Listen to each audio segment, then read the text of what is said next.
Welcome, my friends, to the Sage Quay Radio Hour, your home for free and critical thinking, and I'm your host, Mike Williams. Tonight is part one of my conversation with Anita Whitney.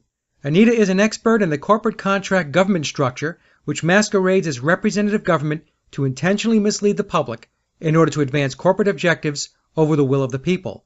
I highly recommend everyone visit Anita's website, anticorruptionsociety.com, which is a wealth of information designed to help you understand how we are all governed and administered to by a system of corporate commerce and not the Constitution.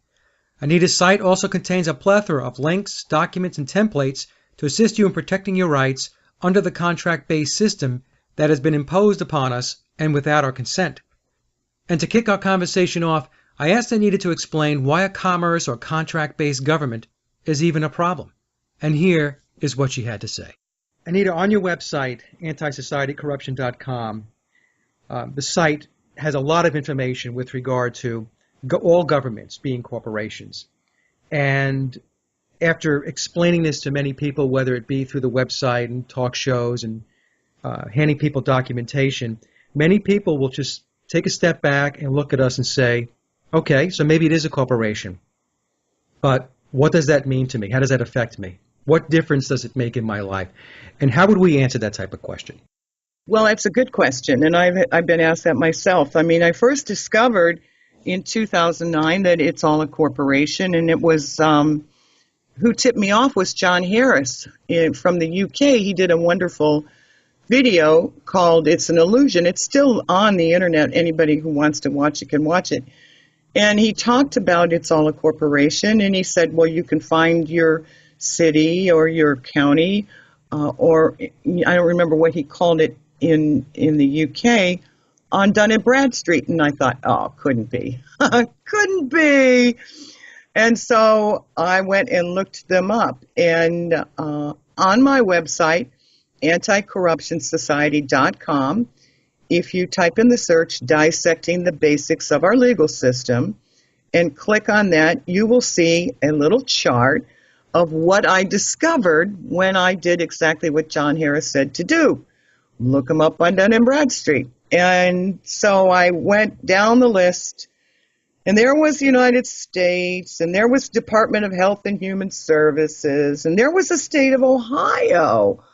And the governor is listed as the Executive Office, State of Ohio. The legislators are listed as Legislative Office of State of Ohio. Oh, and the judges are listed as Judiciary/Supreme Courts of the State of Ohio, all the way down to my city and my school district, which just blew me out of the water. My little school district was listed on Dun & Bradstreet. So I took a while to think about that, and I looked up some statutes. And when I read them, I went, holy moly, like the school board.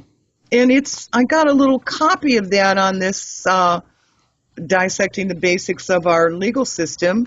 In the Ohio Revised Code, it describes my school board, 3313.17, corporate powers of the board. And this is what it says. The Board of Education of each school district shall be body politic and corporate, and as such capable of suing and being sued, contracting and being contracted with, acquiring, holding, possessing, and disposing of real and personal property, and taking and holding in trust for the use and benefit of such district any grant or device of land and any donation or bequest of money or other personal property. And I just thought, oh, my gosh, that's not what we think the school board does.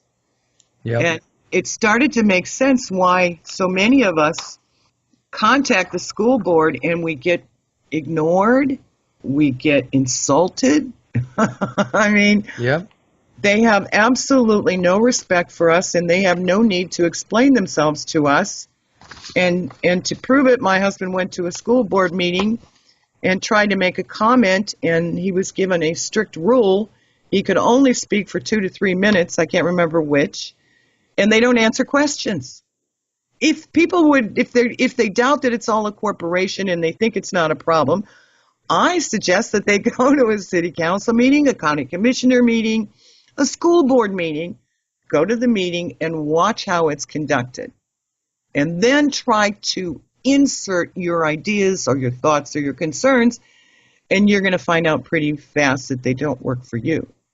Right. What I tell people is that because they're corporations, they are responsible to a board of directors, stakeholders, stockholders/investors. They are not responsible to operate on behalf of the interests of the people. Correct. If whatever is happening and whatever they're doing happens to benefit the public, that kind of fell into place. The public was never on the top of the priority list as to why they're doing certain things. That's how I explain it. I mean, yes, there are going to be times when they're going to make decisions and they're going to do things. They might build a park and the public loves it and so on and so forth.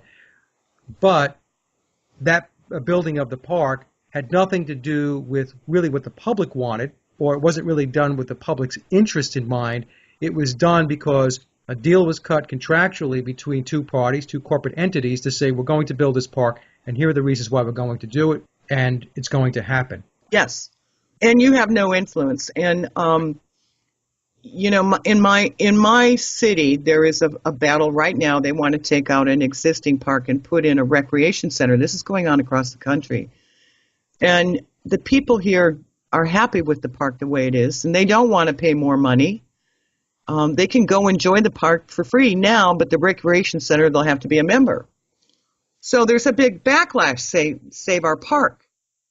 Now, I've tried to explain to my spouse who's involved in this that he needs to look for a grant contract that is most likely that they were offered money from possibly the federal government, because this is going on across the country, to build recreation centers in our suburban communities. Right. And I'm seeing them pop up all over Central Ohio, these recreation centers.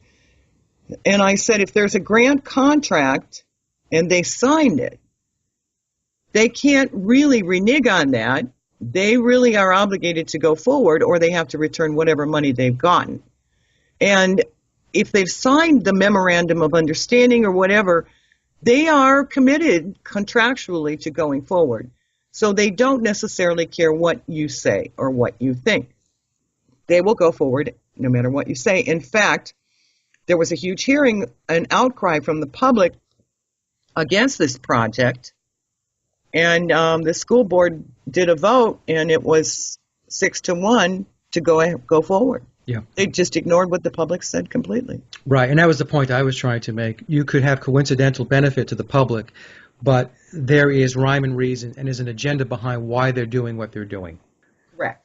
Right, and some would argue that a lot of what's going on today is all tied into Agenda 21 as an example. So, and any time you take money, people should be able to relate to this, the listeners. Anytime you take money, you're bound by the terms and conditions in which you took receipt of that money. So nobody's going to give you money without any strings attached. It's just not going to happen. It's certainly not going to happen in the corporate or the business world. You know, if you give somebody money, you loan them money, or you give them a grant, there's terms and conditions that go along with it, and you're going to be obligated and responsible to adhere to that contract. Yes, and my son-in-law works for the state of Ohio in accounting. And I asked him this: what happens if one of these municipalities or any of these entities don't live up to the terms of the contract? Well, he said, it's real simple. They have to return the money. Yeah. I said, and they probably already spent it. He says, oh, yeah, they hate doing that. They would not want to do that because many times they've already spent it. So by the time we find out what they're doing, this corporate entities, you know, I looked at one grant from the federal government in California, and it was an Agenda 21 project, and a friend sent me the grant, and I could see very clearly one of the conditions of the grant was to have public meetings, but it wasn't to have the public meetings before the grant was accepted. Public meetings were a condition. Once they did that, they had to have public meetings to inform the public and give them a chance to talk if they wanted to, but to inform the public what they were doing. So it's basically after the fact. Right. And then the question is, and we did locate the signatories in that, if people really want to fight all this, they need to get a copy of these grant contracts, and they need to see who signed it. Right. Now, when Common Core that came to Ohio, I got a hold of it and I saw that it was signed by the governor and the state, I guess the state director of education. 2 signatures. That was it. 2 signatures. And that launched the whole program that came through. So this is why it matters that it's a corporation. They function well without the realm of what we would call representative government. We do not have representative government anymore. And that's what's so important for people to understand. If you vote for the city council, the minute they take office, they are actually told you now are employees of the city. I mean, they're told you work for the city. Right.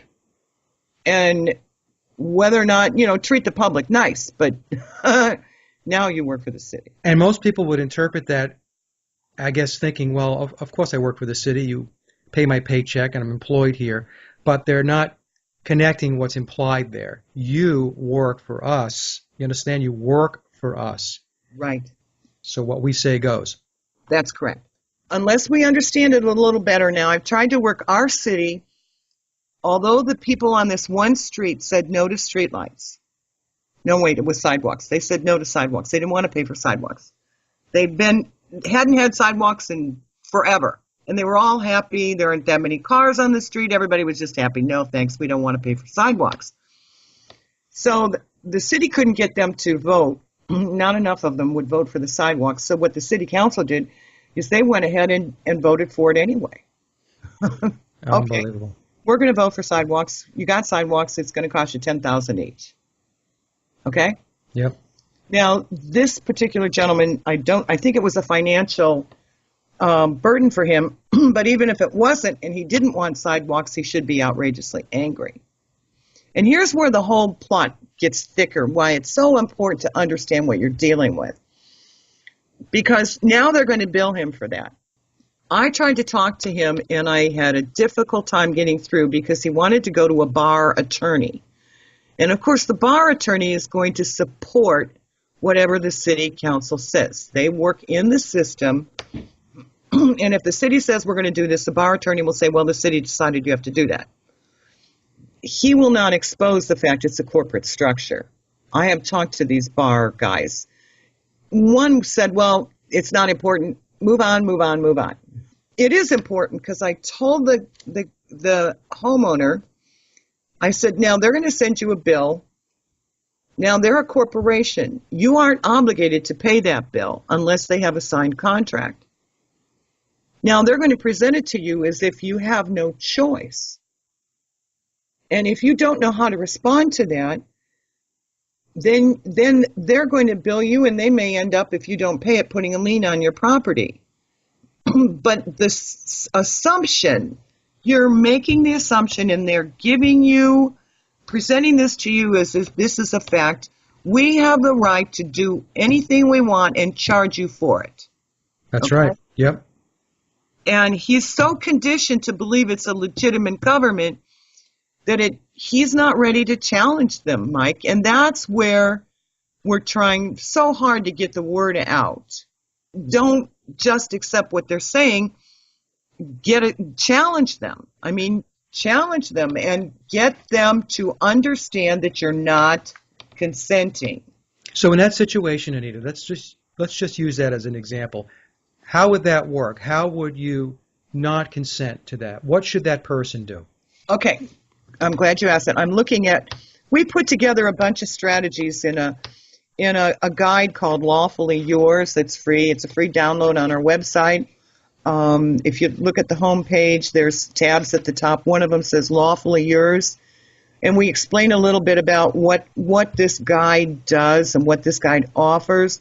We even have an index and everything. But, okay, this is called a letter of inquiry. This is what I tried to get him to do. And he wouldn't do it because he was afraid. I'm going to be honest with you, Mike, he was afraid.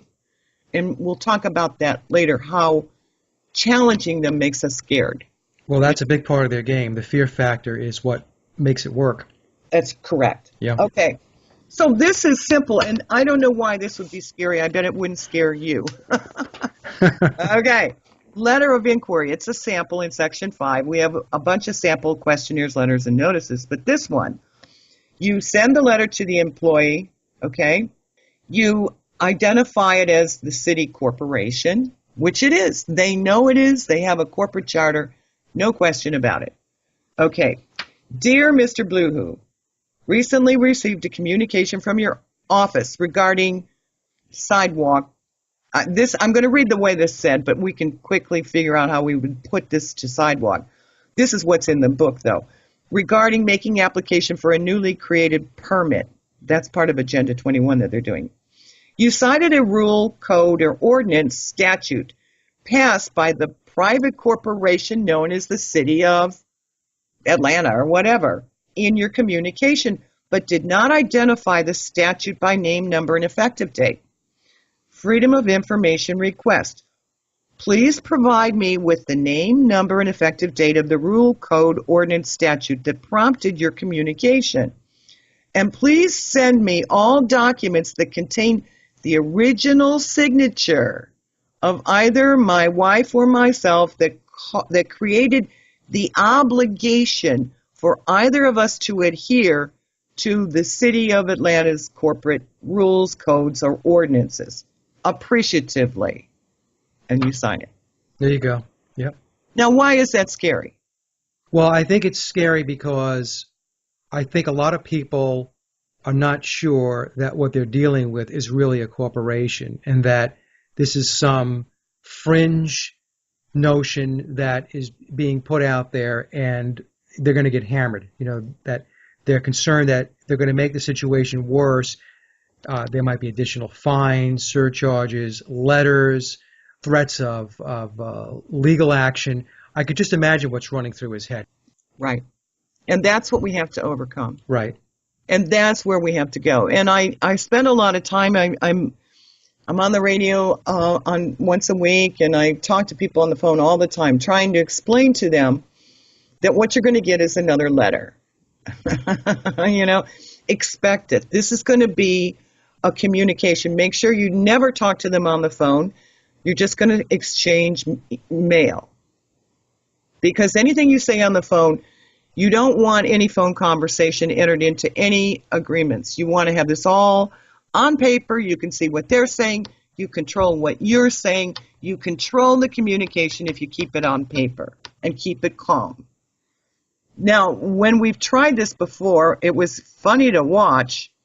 We tried it with a friend in California, and it was a permit that they were saying it had to do with Agenda 21. They wanted an environmental kind of permit, you know, and they wanted my friend to pay $700 for this permit. And when I spoke with her about it, I said, okay, you know that this is a corporation. And I said, first you have to realize that this isn't going to stop. So if you want to pay this one, great. There'll be another one, and there'll be another one, and there'll be another one, because this is the system that they've set up. So we either put our little stick in this, our picket post in the ground and say enough, because I don't think they're going to stop, Mike. They've got a whole Agenda 21 thing they want to lay on everybody.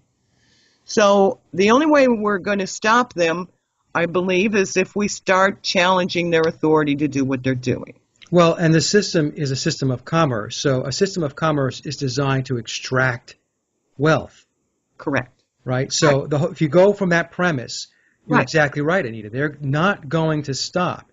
If you don't push back and you don't resist, they're going to keep the ball rolling. And the more that ball rolls, the more momentum it's going to get, and things will just get worse and worse as time goes on. Right. That's correct. And every new program that comes out means a whole bunch of people get jobs. Okay? Yep. Now we got a whole new, in fact, I was told in California now one of the hottest ways of practicing law is environmental law. Now they want to hire environmental lawyers to go after people who don't buy these permits or don't allow energy inspections. And it just goes on. It's not, I'm so glad you see it's not going to stop. They get paid to do what they're doing. Well, and it is tied to Agenda 21. And for those listeners that are not familiar with Agenda 21, we're not going to go into great detail on this show because it's not what the show was about. But go to my YouTube channel, and I did an entire interview with Tom DeWeese, who's an expert in Agenda 21. And in that 1 hour show, Anita, he lays it all out, what's going on, and you do have to get yourself familiar with Right. Agenda 21 because that has permeated and it's pervasive throughout Right. all of the local cities and towns Right. throughout the country. That's true.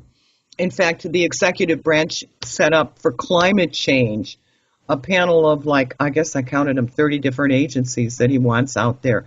When he sets up a panel, the mother corporation, USA Inc., from the White House, sets up 30 different agencies and pays people and assigns them to implement programs. Then you understand that that's money that is going to filter down into the state, to the county, and to the municipality through all of these programs. And it's all going to come down through contracts.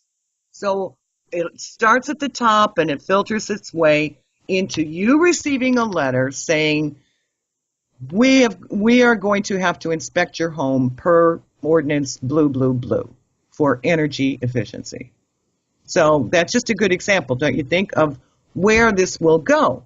Mm-hmm. Now, they can come into your home if you are naive and think that that's going to go well. I don't think it will, because they may decide that you don't have this and you don't have that, and they might want to fine you if you don't replace your windows or improve your insulation or plug up your fireplace, whatever the heck they think they're going to do. And that's Agenda 21. That's Agenda 21. Absolutely. Now you're facing a fine. We're back to the little sidewalk guy, right? and incidentally, the sidewalk thing could be part of Agenda 21 as well. Walkable streets, that's a part of the whole program. Yep. So I'm glad you're doing this, Mike, because this is very real. They're going to be doing this more and more and more. I think it could be fondly called fascism because that's what they want to do. They want to control the way you live in your home now, how you're living in your home, how you're using energy. Well, here in North Carolina, Duke Energy is sending letters out to everybody now. In fact, we had a family get-together, I guess about a week ago or so, and somebody brought it up, and everybody in the room was receiving these letters. And essentially what these letters are, it shows a graph, and it says your energy consumption over the last 12 months is the green graph. Right. Your neighbors, Right. is the red graph. And then there's a blue that says a very energy efficient home, which essentially is undefined, doesn't really exist. So what they're doing is they're getting you to feel guilty about what it is that you're spending or using energy-wise. Right. They're going to measure you against some fictitious bar graph or line graph, which I'm convinced that energy conservation types of households do not exist. And so what they're doing is they're getting you prepped. They're conditioning you to go to the next step, which is exactly what you're explaining, which is, now we have to take a step into your house, and we've got to take a look at exactly what it is that you're doing. Because, you see, we've been sending you these graphs. and your line is not coming down to this blue line. And so we can help you figure out why that is, so we can get you down here so you're running with the blue pack.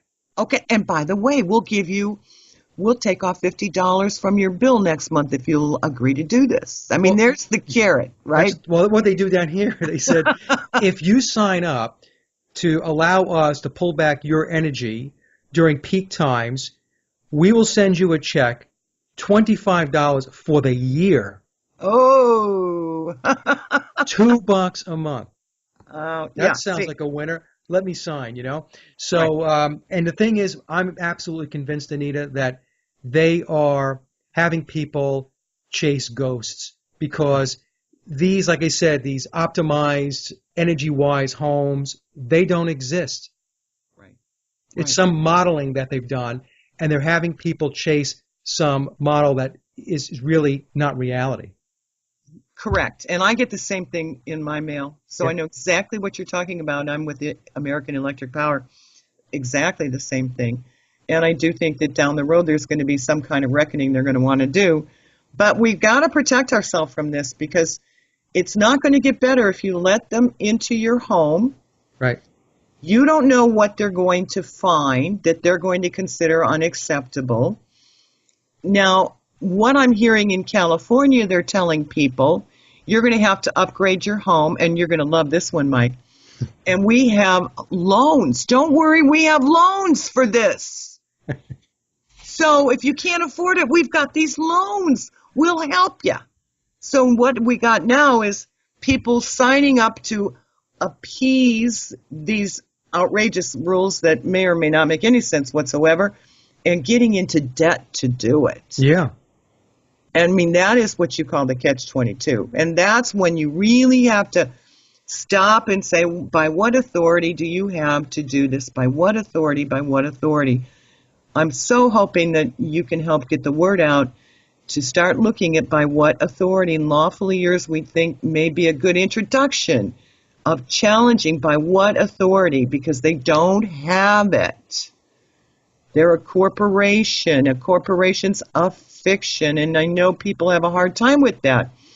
But, you know, if you see the movie The Corporation at the very beginning of that documentary that I think was made in 2003, it's just right there. A bunch of people get together, they put words on a paper. Ah, you got a corporation. Right.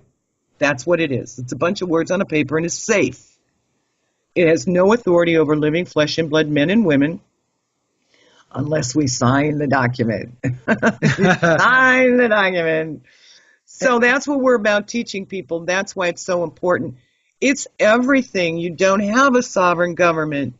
You have a for-profit corporation pretending to be government, and they don't have our authority. They don't have our permission. And you know, Anita, when I was talking to Sophia, when I had Sophia on my show, we talked about this, and I explained to her that, you know, I worked in the corporate world for 30 years. And the one thing that folks have to understand, now those folks that work in corporations are going to understand what I'm saying. Those that do not, this might be something maybe raise an eyebrow or two, but a corporation never does anything by happenstance. So there's a strategy, and then there's an implementation or an execution of that strategy. Right. And so when you start getting letters and you start seeing this buildup, as an example, your example, we have loans, we have this, we'll extend that. What's happening is that's a strategy that's being implemented. This isn't, you know, somebody winging it at your local town, county, or state. What they're doing is they have a foundation built, and now they're building on top of that foundation until they complete the house. They complete whatever it is that they're looking to implement. So, and that's what people have to get their heads wrapped around. Nothing that they do is by accident. Right. Nothing is happenstance. It's all strategy, and they are implementing. Correct. And people do need to understand that this is what's going on. And yes, you know, I run into this. You probably do, Mike. I mean, I have friends who work for the city. Okay. So when we try to talk about this stuff, oh, come on, those are really nice people. I really like her. I knew her when she was a kid. She wouldn't be doing this. They just simply can't separate the fact that the players are real live men and women who you may play bridge with, go to church with. These are not evil people. But they are players for the corporation, because the corporation is not alive. It needs a bunch of players. They are as duped as everybody else. Because they work for that corporation, that doesn't mean that they're evil people. They're good people. They have families, they have kids, they're trying to make a mortgage payment, get food on the table. So it's not an indictment of the people that work in these government corporations, but that's part of the scheme, right? It's part of how they work it, is they know that people are not going to attach evilness to some administrator in a corporation or somebody on a help desk or whatever it may be. So that's part of how they get the whole system duped. That is exactly how they do it. In fact, the perfect example of that is drug reps. I mean, you've seen them on TV even. They show them. They're wonderful, attractive, friendly. Take you out to lunch. How's your kid? How's your husband? How's your ankle? Sweet, wonderful people, right? And the reason they're so successful is they're good at that. They would never succeed if they were mean and greedy and they appeared that way. So the whole army of people coming after us are generally selected because they're likable. Exactly. We had a saying in the corporation I used to work for. I'm sure many other corporations have this when you're in marketing and sales. They say people buy from people they like. Right. Plain and Right. simple. And we're just going to have to get over that naivete and realize that we have to look at what's being done, not necessarily who's doing it, Exactly.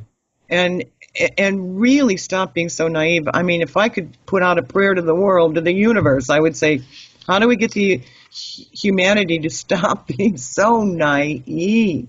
Well, the people, the people that the folks are interacting with, they're in front of the curtain, Right. right? So to really understand this, it's not to understand the personality of the person talking to you. You have to push past them and open the curtain Right. and take a look at the system and the apparatus that's behind them. It's like looking at the Great Oz.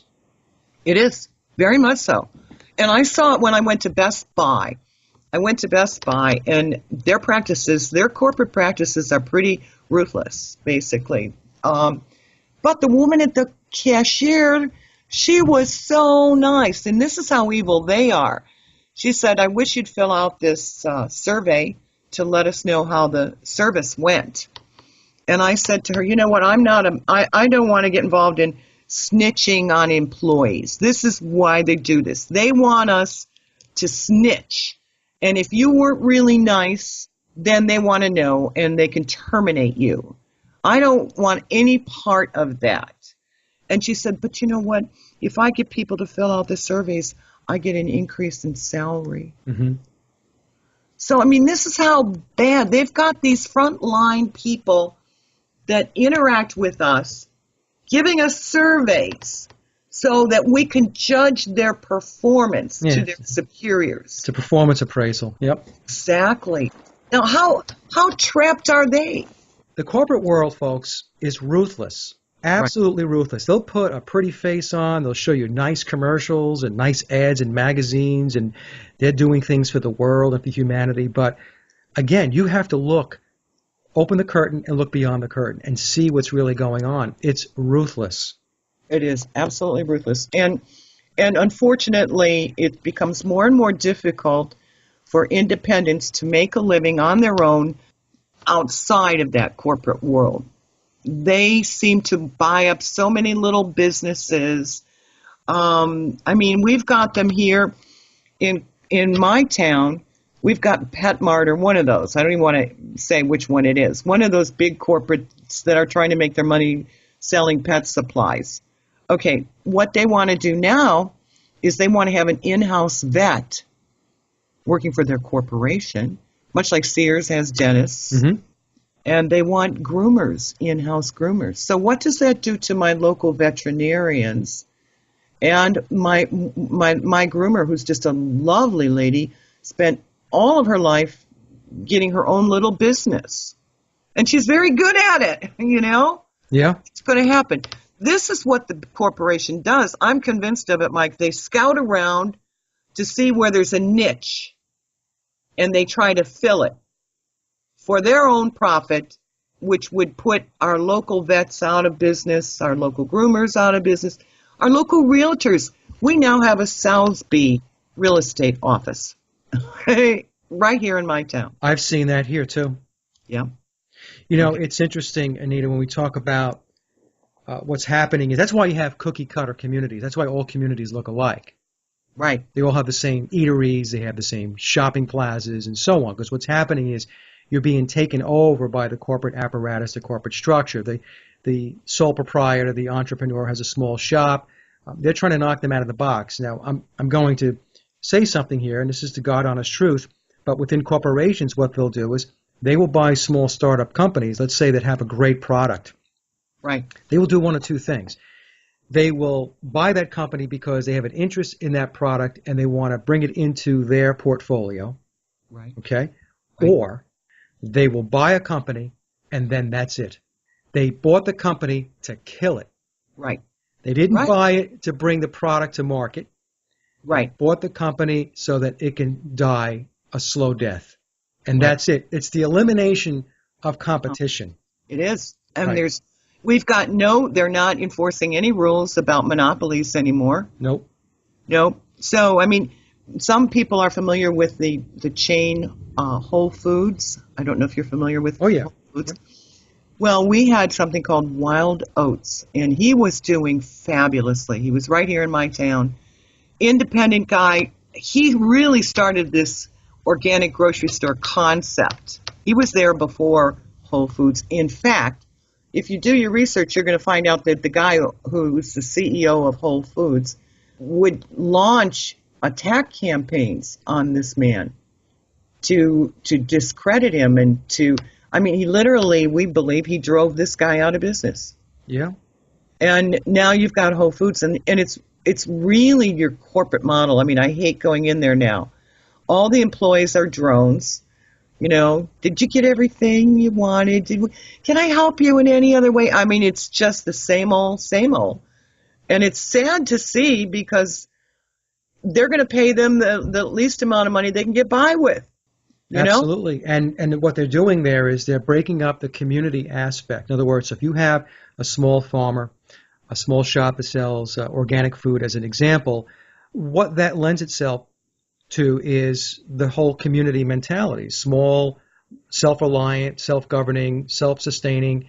And so they need to break that up, because if that type of structure exists, then they can't implement their agenda, which is to be as pervasive and as sprawling as they possibly can, and to take in as much profit and to take in as much money as they possibly can. So in order to do that, they have to crush the whole community, small community aspects of a town or the mentality of the people. That's what Walmart has done, by the way. Walmart is probably the best example of, they put these super centers in and it just essentially wipes out, a dozen or so small shops because of the diversity of products that Walmart is selling at prices which the small guy can't possibly compete with. And, we tried to reach our local city council on this, with this whole idea. A wonderful author, Michael Schumann, wrote a book, Going Local, Building Self-Sustaining Communities in a Global Age. And he's been on the tour talking about the difference between a local economy, and a national economy. He goes around and tells people, for instance, I have a small grocery store that's owned and has been owned for 30 years by a local. He employs people. He pays taxes. His money stays right here in town. Okay? None of it is sent back to, where is Walmart, Arkansas or something? Yeah, I think it's headquartered in Arkansas. Okay, so he pays good wage for his managers. They pay taxes locally. Their kids go to the local school. They do their shopping locally. He hires local people. The money that store generates stays and is spent locally. Whereas Walmart comes in and what you've got is low-paying jobs, and the profits go back to Arkansas. Right. And that people don't get that, but that's a huge difference, Mike. And I know you understand that. I love talking to you about that, because I think that's a big destruction that's going on across the country. And people still don't see it. It's huge. It's huge. I mean, one of the sayings that, I don't know if you know who Max Egan is, but Max has been on my show, and he'll say, putting common unity back in community. Right. What they're doing is they're trying to rip out the individuality and the uniqueness of a town, a city, the culture around that small town or city. And what they want to do is they want to put in this boilerplate template. Right. And what's going to happen is this is all you're going to have available to you. And some people will say, well, you know what? I don't care. I can get anything I want at Walmart. The prices are cheap, and so on and so forth. But again, what they're doing is, what they don't realize is they are giving up their uniqueness. They're giving up the complexion of their town and their community, and they're accepting this whitewash. Right, and they're giving up prosperity. Exactly right. Right. Now, getting back to corporate government, so I think I love talking about this, because I think this is near and dear when you talk about local economies. It affects everyone. But now back to the corporate government. So what happens with the corporate government? Now, the corporate government is influenced by these big corporations that wine and dine them. They want in your community, okay? So they'll make promises to your corporate government. Well, we're going to bring in X number of jobs. We're going to do this. And they have a salesman or woman who comes in and sells to local government or zoning boards or whoever. How wonderful. You really need a Walmart. And here's all the wonderful things this Walmart will do for your town. And the corporate government, because it doesn't work for the people, it'll make promises. Well, we can do this for your local government. We can maybe put in this little thing you want, whatever. And they make deals. And the deals basically betray the local businesses. And this goes on over and over and over again. That's right. All the time. And that's the thing. What people don't understand is, using my example before, when people say, oh, I love Walmart because I can get everything I want there and it's cheap and so on and so forth. But what they're not seeing is all the people now that are going to be out of work, all the families that are going to be hurt, right, that are going to be challenged. Right. And again, it's the evisceration of really the personality and individualism of your local economy and your town. But the thing is, they've worked very hard at getting people to that point too, where they just really don't care. There's apathy. It comes down to, as long as I benefit and it's good for me, I don't really give a crap about anybody else. There's this prevailing mindset out there that thinks like that, and it's going to be very detrimental, and and it has been. And I tell people, look, I give it maybe another 10, 20 years. This picture is going to be very different. And what I tell folks is, in another 10, 20 years, this country, with the way it's going, with this corporate apparatus, this corporate structure, is going to be destitute. Right. I think so. Third world nation. Yeah. I mean, because look, people have no pensions. The 401ks get crushed in the stock market. Social Security, nobody has any idea if it's going to be there tomorrow. Right. And corporations now, they're not offering any of that stuff. They'll have 401ks, but the pensions are gone. You're on your own.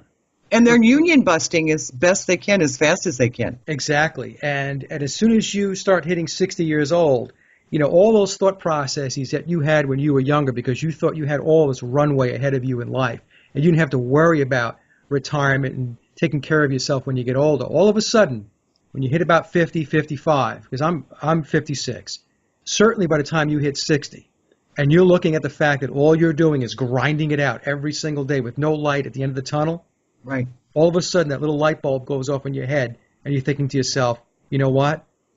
I have a problem. Right. Right? And the thing is, this problem was set up foundationally by this corporate structure that's in place. That's the thing that I've run into, is a lot of people have regrets about their life, and maybe I didn't do so well, and maybe this or that, and I'd hope to be more, I'd hope to do, and I keep trying to explain to them, stop blaming yourself. The only thing you did wrong is you didn't see the structure that was being built around you. Right. You were fed into a pre-existing structure, and you expected it to be A, and it wasn't, it was B. But it's not your fault. This is them using human resources for their own profit. That's right. That's all it is. And it's not your fault. I remember, Anita, when we used to call human resources personnel. Yeah, I do too. Okay, and then they changed it to human resources. And remember what I said earlier, folks. In a corporate structure, nothing is done by chance or happenstance. So even when they change terminology and nomenclature, right, there's a reason for that. So when we went from personnel to human resources, think about that. A resource, your stapler is a resource. The pencil sharpener is a resource, right? The computer is a resource. You as a person sitting there, you are a resource. You are expendable. So at some point when your shelf life goes away and you're no longer useful, we will get rid of you. Just like we would throw away a bad stapler. Doesn't work anymore, just toss it. That's correct. And they want to get rid of all of the protections for employment. They're getting rid of those as fast as they can. Yep. They want to get rid of age discrimination for sure. But you're back to the city corporation. So why, how do we control this? Well, it's going to be hard because it's being taught, and I'm sure you're going to you can speak to this, Mike, because I don't know where you were educated. We're seeing that this is being taught, this kind of a model is being taught in the universities, in the MBA programs, etc. Because when we went to talk to the city manager and said, well, why are you doing this? We didn't need a hotel here. I mean, we didn't need this in my town. We were doing just fine. And he said, how did he put it? Oh, the corporations want access to the market here. Mm-hmm. And he said that like, of course that's the reason. And like there was nothing wrong with it. Yeah. And we responded by saying, your job isn't to give these corporations access to our market. Right. But he actually believed that that was his job, to give them access to the market in my community. Where did that come from, that kind of thinking? The corporations, this corporate structure, I should say, they own everything. I mean, they own the schools, they own the universities, they own the colleges. You know, Right. it's so the thing is, they're going to put people through the pipeline, and they're going to put them on the conveyor belt, and they're Right. going to teach them what's important for the automatons to know Right, in order to go into the corporate workforce. right, And if you don't follow that prescribed agenda, then what's going to happen is you're most likely going to struggle in life, right. because you're going to wind up trying to make a living for yourself outside of some large corporation. At least that's how they think, Right. right? That's true. You're right. So that's what they're doing. So when you go to college and you go to the universities, what they're teaching you, they're not teaching you the necessities of life. They're not teaching you things that to help you to be a better person, to help you to be self-sufficient, to better your development as a human being. They're teaching you what is needed in order for you to fit into the corporate model. End of discussion. They don't teach you anything that has to do with being self-reliant and self-governing. Then they have the student loans. Oh, yes. And they buffalo these kids into believing that they have to rack up 25, 50, 75, 100,000, maybe even $200,000 in student loans. Let's say they're going to be a dentist or a doctor, whatever it may be. So now what's happened is this person who's coming out of school, maybe in their early 20s, is now settled in an immense amount of debt. Right. That's right. And where is this person going to go now? Well, they're thinking to themselves, I have $100,000 of debt hanging over my head, so I'm going to have to go work for some corporation someplace. Or the government, either one. Or the government, right, in order to be able to dig out from this hole. So it goes back to what we were saying earlier, is that the fear and the debt aspects, because the debt drives the fear, right? Right. These are the aces up their sleeve. This is what they push day in and day out. So you're going to be fearful, and as part of that fear equation, we're going to make sure that we can saddle you with as much debt as we possibly can. But by the way, we're not going to tell you that debt is bad. What we're going to do is we're going to put perfume on it and pretty it up, and we're going to tell you, Right. don't you want these things? Don't you want to have this new car? Don't you want to have that great job? Don't you want to have that beautiful woman that's going to want you because you're successful? And people buy into this material aspect of it. And all of this materialism is generated by this corporate structure, which is in place to drive profit. Right. Extract wealth. And extract wealth. So, and I think, more and more folks have to get their heads wrapped around this. And I know some are going to be listening to this thinking I'm a hippie. Well, you know what? I totally agree, and I've seen it in my own life. I mean, I've seen my daughter go to a major university and got into a student loan issue, and now she's got student loans, and she cannot earn enough money to support herself and pay back that student loan, keep the car going, put food on the table and all of that. And there she is. She's stuck. The jobs are not there. The jobs are not there. And I have, right here in Central Ohio, I know so many young people that I have met who went to Ohio State University, took out student loans, graduated with honors, and are working at Wendy's. Yep. Because the jobs are not there, but the debt is. And that concludes part one of my interview with Anita Whitney, and I hope you enjoyed the discussion as much as I did. Anita's website is www.anticorruptionsociety.com. Please see the show notes below for additional links. And as always, I'd like to thank everyone for listening and visiting the blog. You can get to the blog by typing in sageofquayradio.blogspot.com or simply head over to our hub website at sageofquay.com. Also, if you get a moment, please visit laboroflovemusic.com to listen to my album, Leaving Dystopia. And remember, live in truth and always serve creation. It's really that simple. See everyone next week. Be safe, enjoy, and God bless.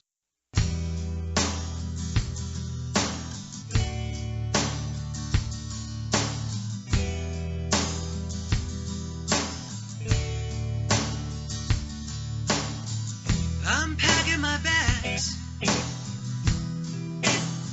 and I'm out of here.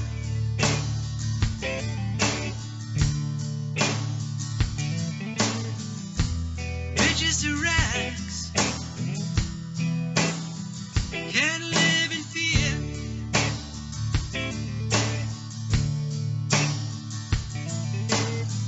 This place is surreal.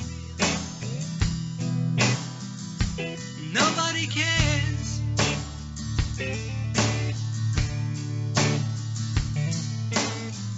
It has no feel,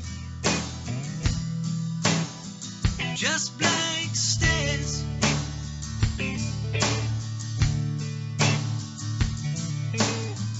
I'm tired of all the hate. I'm tired of all the dysfunction. I'm tired of being tired. I'm leaving dystopia.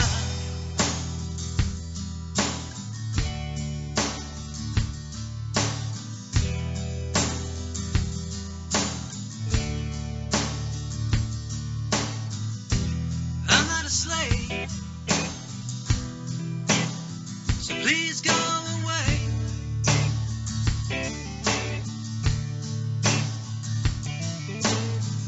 I won't behave. I don't care what you say.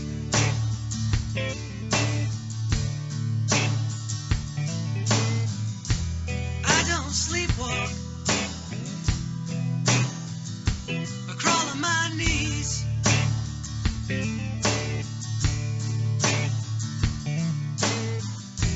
And I don't sheep talk, so you can be pleased.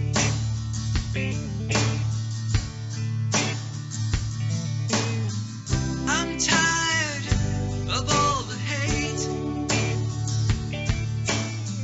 I'm tired of all the dysfunction.